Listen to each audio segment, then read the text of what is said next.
ডাট গ্রুপের শ্রমিকদের পাওনা সংক্রান্ত বিষয় নিয়ে 2023 সাল থেকে আজ পর্যন্ত আমরা বহুবার আন্দোলন সংগ্রাম করেছি। গাজীপুরের রাজপথে, ঢাকার শ্রমভবন, সচিবালয় এবং এমনকি মাননীয় প্রধান উপদেষ্টার যমুনার সামনেও গিয়ে শ্রমিকরা বিক্ষোভ প্রদর্শন দেখিয়েছেন শ্রমিকদের পাওনার দাবিতে।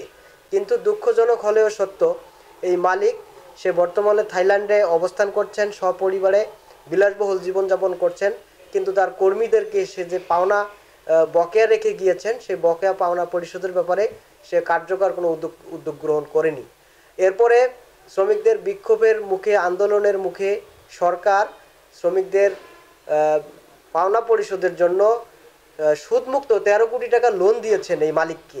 আপনারা জানেন একটা বন্ধ কারখানাকে সরকার লোন দিয়েছে, এই 13 কোটি টাকা লোনের টাকাটাও শ্রমিকদের মাঝে সমবন্টন করা হয়নি এবং অবশিষ্ট যে পাওনা রয়েছে মালিকের তথ্য মতে 27 কোটি টাকা, সেই 27 কোটি টাকাও সম্পূর্ণ টাকাটা পরিশোধ করা হচ্ছে না।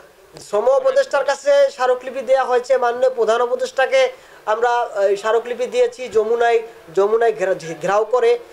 তারপরে আমরা বিভিন্ন দপ্তরে অভিযোগ দিয়েছি, অনেকবার সংবাদ সম্মেলন করেছি, অনেকবার ঘেরাও কর্মসূচি করেছি, রাজপথে বহুবার আপনার বিক্ষোভ প্রদর্শন করেছে শান্তিপূর্ণভাবে, কলকারখানা বহুবার ঘেরাও হয়েছে, কিন্তু আদৌ পর্যন্ত শ্রমিকদের পকেটে কাঙ্ক্ষিত টাকাটা যায়নি। এইখানে 13 কোটি টাকার আংশিক টাকা মালিক পরিশোধ করেছেন, যেটা মালিক দাবি করে যে 13 কোটি টাকায় সে পরিশোধ করেছে, কিন্তু সেটা সত্য নয়, এটা একটা অনিয়ম।